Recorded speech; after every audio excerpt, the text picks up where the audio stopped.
Saving water is an ongoing effort. It takes time and lots of it. Universe Live reporter Nathan Beitler talked to a Provo City official who shared insights on how Provo is helping to keep water in the Great Salt Lake Basin. The city of Provo saved over 500 million gallons of water last year, including water from here in Deer Creek Reservoir in Provo Canyon. And with several bills currently being moved through the state legislature regarding water conservation, it's important to understand why conserving water is such a big deal.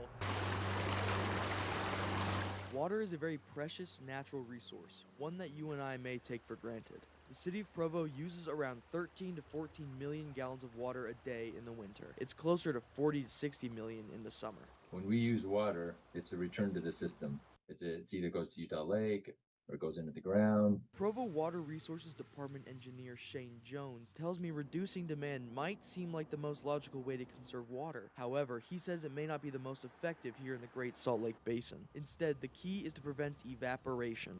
Our surface reservoirs, we're living year to year, kind of like paycheck to paycheck. Jones tells me that more than half of the volume of Utah Lake evaporates every year. The Great Salt Lake is even worse. It loses 2.6 billion gallons of water per day to evaporation, and only 5 to 7% fall back down in precipitation. He says that the best way to keep water from leaving the basin is by storing it underground. The rest of it floats away. Jones says that the city of Provo is prioritizing moving water to aquifer storage underground, where it will be protected from evaporation. He says the best way for people living in Provo to help with conservation efforts is not to use less water, but to use water wisely.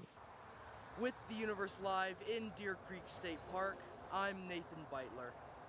Thanks, Nathan. Jones also tells us that water stored underground can last about 3 or 4 years. Underground water also helps replenish natural rivers and lakes.